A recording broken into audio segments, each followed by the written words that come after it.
C'est de retour en force au stade, ça fait plaisir, ça veut dire que le coach vous a manqué. On va présenter aujourd'hui, peut-être pas le nouvel entraîneur de l'USMA, mais l'ancien nouveau coach de l'USMA, Monsieur Emiloud Hamdi, qui fait donc son retour à la maison. Il connaît très bien la maison. Le club est heureux de son retour. Le personnel du stade et nous tous et aussi les dirigeants. Monsieur Rachid Malek, le manager général, est ici présent avec nous aujourd'hui pour cette présentation. Et vous pouvez commencer vos questions. D'abord, bonjour à tout le monde. Puis pour poursuivre ce qu'il vient de vous dire, si vous êtes content de me revoir, moi aussi, c'est réciproque. Donc, concernant la question, quand on sort d'un grand club comme l'USMA, évidemment, on est sollicité. Surtout si on a la chance d'avoir des résultats, de faire des beaux parcours, comme ce fut le cas pour la saison 2015-2016. Ce qui m'a motivé, on va dire, à revenir, c'est l'amour du club.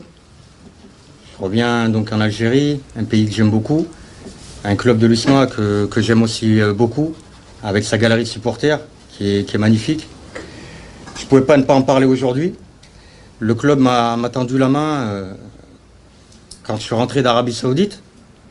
Le club m'a fait confiance. Donc vous savez tous qu'au départ j'étais nommé comme adjoint d'un futur entraîneur. J'ai eu la chance d'avoir beaucoup de résultats et donc le président m'a confié le rôle de numéro 1. Aujourd'hui le club rencontre quelques difficultés. Le club a eu besoin de moi et pour moi c'était tout à fait logique d'être reconnaissant et de revenir pour travailler pour ce merveilleux club. L'USMA c'est un club à titre. On ne peut pas penser 2 secondes qu'un club comme l'USMA ne gagne pas au moins un titre chaque année. L'USMA fait partie des grands d'Afrique. Effectivement, quand je suis arrivé en 2015, j'arrivais et la situation du club, au niveau sportif en tout cas, était délicate. On a su, comme vous l'avez dit, remonter la pente et relever ce défi qui était très difficile. Maintenant, je vous dis, c'est mon amour pour ce club et pour tous ces gens qui l'aiment que je suis revenu. Et évidemment, c'est encore un nouveau défi. Parce que j'arrive pas non plus dans les meilleures conditions, on va dire. Mais voilà, je suis là pour relever ce défi et d'apporter ma pierre à l'édifice et faire en sorte que l'USMA retrouve de très belles couleurs et redonner du sourire et du bonheur à des gens. En tout cas, je vais tout tenter pour ça. Je pense que ça devait arriver un jour et je suis fier que ça tombe sur moi.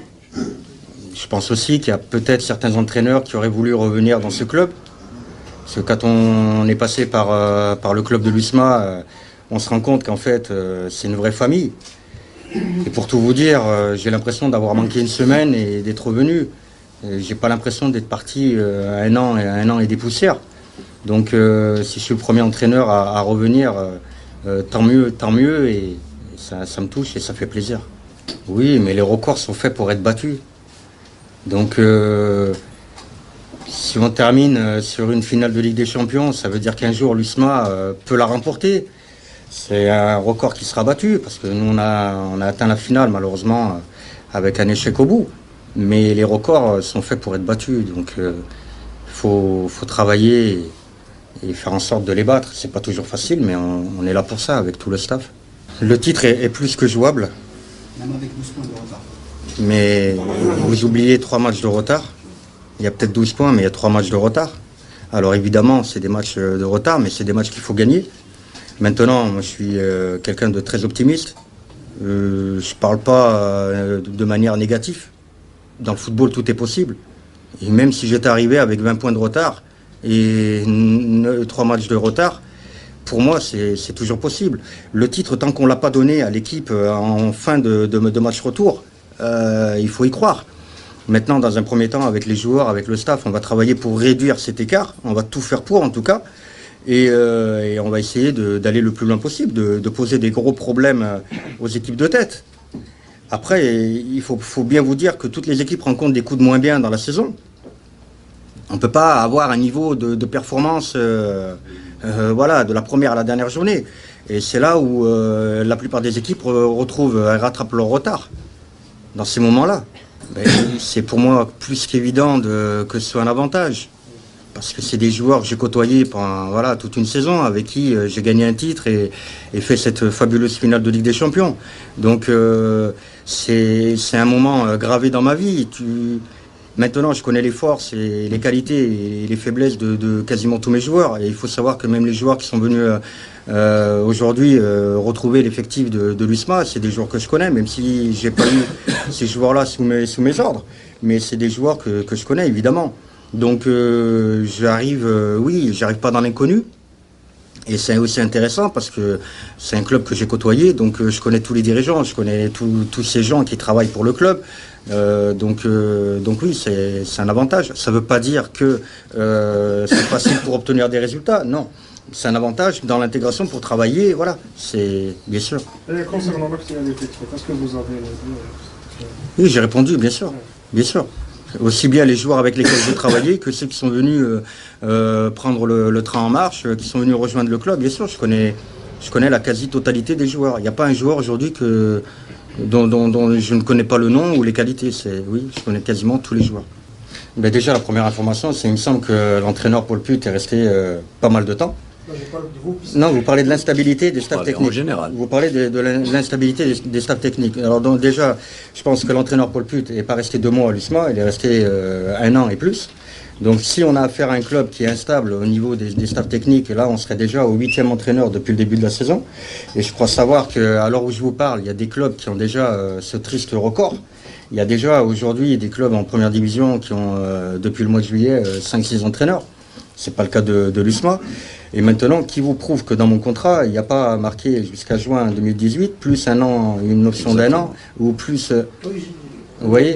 Donc ça c'est en interne que ça se passe au club, et voilà, ça concerne que le président et moi-même par rapport à la continuité de ma mission au mois de juin. Moi, ce qui m'intéresse aujourd'hui, c'est ce que je vais faire jusqu'au mois de juin, ce que je vais tenter de faire, relever ce défi qui est passionnant. Et c'est une course-poursuite contre la montre, parce qu'on n'a pas beaucoup de temps. Donc voilà, je pense avoir répondu à la question. Et le départ de Paul Put qui est resté plus d'une année et demie, je pense que les gens qui vont travailler avec lui, il a eu une très bonne approche, justement, il a gardé cette stabilité. Donc le club, avec le consentement du club, n'est-ce pas, donc ça prouve que le club vit bien, justement, sur cette stabilité. Je pense que c'est clair quand même. Alors je ne vais pas le faire, mais je vais le faire quand même. Merci, monsieur. Parce que je suis poli et respectueux. La première question, c'est au niveau des objectifs. Au niveau des objectifs, M. Haddad, quand il m'a contacté pour reprendre les rênes de l'USMA, il n'a même pas eu besoin de m'en donner, parce qu'il sait il connaît ma mentalité, il sait pourquoi je reviens. Donc pour moi, ça coule de source, c'est d'essayer de gagner le maximum de matchs. Je pense que quand on s'est regardé droit dans les yeux, il n'a pas eu besoin de me dire ce qu'il attendait. Moi, je sais ce qu'il attend de moi. Et donc, dans un deuxième temps, je pense que c'est le terrain qui va parler. Ça, c'est la première des choses. Évidemment, si on arrive à gagner un titre cette année, on va redonner de la joie à tous ceux qui aiment ce club. Et je serais vraiment très très fier de le faire avec tout mon staff et tous ces gens qui œuvrent pour l'USMA. Concernant Berkane, quand je suis parti de l'USMA, justement, il m'a posé la question tout à l'heure, on est sollicité par beaucoup de clubs.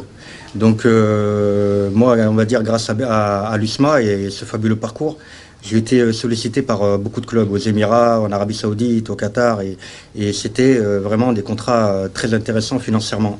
Par contre, sportivement, c'était pas ce qu'il y avait de mieux pour moi.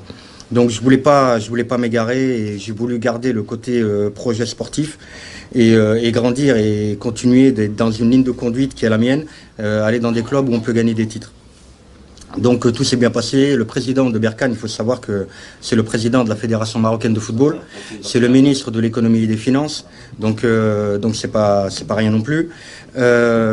Tout s'est bien passé, il m'a fait signer mon contrat, tout s'est bien passé. Au moment donc j'étais là depuis environ 2 mois environ.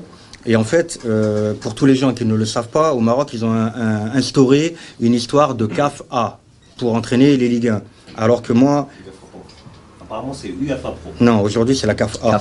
CAF A. Je vous dis les Comme choses chez parce que j'y étais. C'est la CAF A. Il faut savoir que aujourd'hui au Maroc, c'est peut-être l'un des seuls clubs en Afrique où ils demandent la CAF A. Moi j'ai l'UEFA A.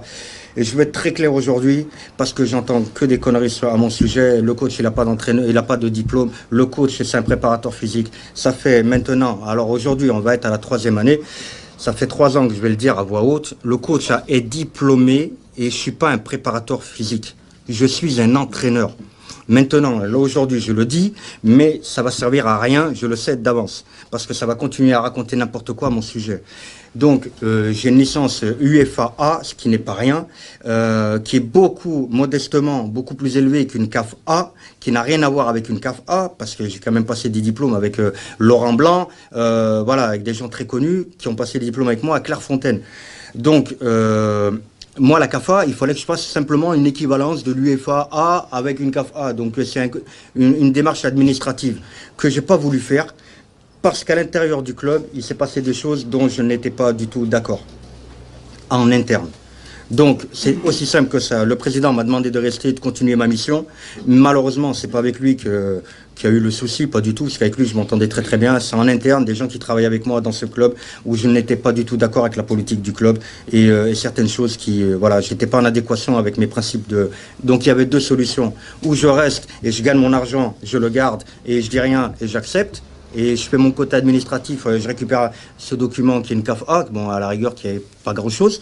Ou alors je pars et je quitte le club avec mes principes. Je suis parti avec mes principes. Mais, sur le banc, oui. Inch'Allah, si tout va bien, grâce à Dieu.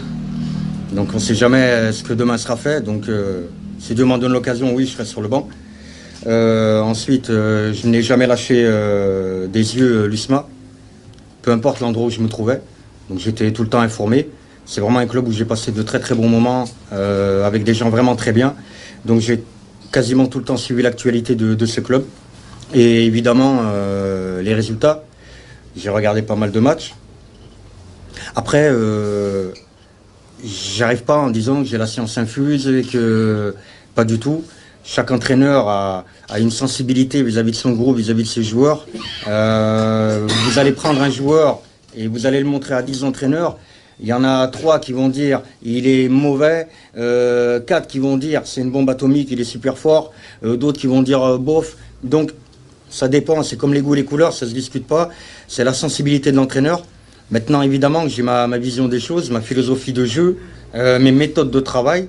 Évidemment que ce qui m'intéresse, moi, c'est pas vraiment le côté positif de l'équipe, parce que le côté positif, je vais le dire clairement, c'est des joueurs pétris de qualité.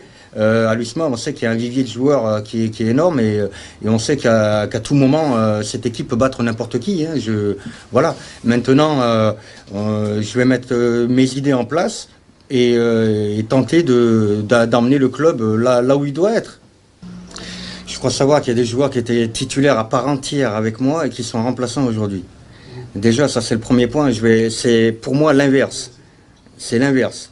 Il y a beaucoup de joueurs qui étaient titulaires avec moi qui aujourd'hui trouvent le banc. Maintenant, l'entraîneur, c'est le meilleur entraîneur du monde quand le joueur y joue. Quand le joueur y joue pas, c'est l'entraîneur, il passe de statut de meilleur entraîneur du monde à statut le plus mauvais du monde. C'est ce qui est fabuleux dans le football. En l'espace d'un dixième de seconde. C'est au moment où on annonce que le joueur il est sur le banc. Et ben là, on devient le plus mauvais entraîneur du monde. Le joueur, l'entraîneur, on a des droits, on a des devoirs. Quand on signe dans un club, il faut accepter, surtout quand on signe dans des clubs comme l'USMA, des grands clubs comme ça, et d'autres grands clubs d'Algérie et ailleurs en Europe, il faut savoir que le vivier de joueurs et la qualité, elle est juste énorme. Et il faut s'attendre à une rude concurrence. C'est comme ça, c'est le football et c'est la vie dans les grands clubs. Maintenant, il faut essayer d'être le plus honnête possible dans ses choix, dans sa logique avec les joueurs. C'est pas tout le temps facile. C'est un métier qui est entraîneur, c'est un métier qui est complètement, mais vraiment très difficile. C'est pas quand il y a des mauvais résultats, c'est pas les joueurs. Hein. Quand tu as 4-5 mauvais résultats, le joueur, lui, il est là, il a signé son contrat. C'est plus facile d'éliminer un pion, donc l'entraîneur, que 10 joueurs. Donc les joueurs me connaissent, je suis persuadé que les joueurs ont confiance en moi, savent que je vais être le plus honnête possible. Et malheureusement, on est 24, 27, et il y a des internationaux, il y a des joueurs pétris de qualité qui mériteraient aussi d'être en équipe nationale. Ils y figurent pas pour l'instant, mais j'ai bon espoir pour eux, et je leur souhaite. Maintenant, la concurrence, dans les grands clubs, elle est comme ça. Vous ne pouvez pas faire autrement. Vous ne pouvez pas aligner. Le football, c'est à 11. Donc, groupe de 18 et 11 sur le terrain. Donc, automatiquement, il y a de grands joueurs qui restent sur le banc, sur le carreau et même à la tribune. Très franchement, par l'attitude des gens qui travaillent dans ce club et qui le côtoient chaque année, que ce soit les salariés ou les supporters, je ne sens complètement, mais alors vraiment pas de différence entre 2015-2016 et aujourd'hui. Très modestement, je le dis. Les gens m'ont pris, mon président, voilà, tous ceux qui travaillent pour le club et qui l'aiment, m'ont pris pour le numéro 1. Donc ça a duré un petit moment en début de saison parce que voilà, on attendait un entraîneur.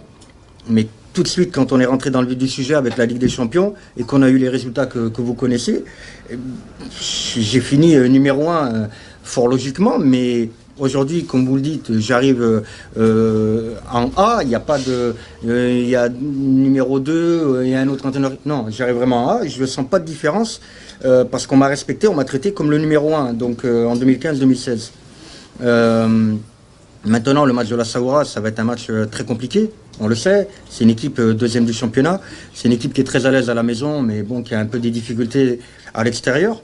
Et nous, de toute façon, on va travailler de la manière la plus sérieuse possible pour aborder ce match et obtenir le meilleur résultat. Concernant les joueurs, les retrouvailles seront tout à l'heure. Donc pour tout vous dire, ça sera tout à l'heure. Comment ? On reviendra pour la question. Après, alors, la nouvelle conférence, oui, avec plaisir. Je vous dirai comment c'est passé, mais je pense que ça va très très bien se passer parce que le courant avec les joueurs, vraiment, ça s'était très très bien passé. Mis à part, malheureusement, des fois, certains joueurs qui n'étaient pas titulaires. Donc, c'est comme ça, c'est la vie d'un entraîneur, c'est la vie d'un joueur. Ça, c'est une bonne question, d'autant plus que aujourd'hui, je reste convaincu. Pas parce que c'est un club que j'aime, mais je reste convaincu que l'USMA, aujourd'hui, sur le plan africain, c'était la meilleure équipe. Je reste convaincu. Maintenant, peut-être de gagner le match aller à la maison.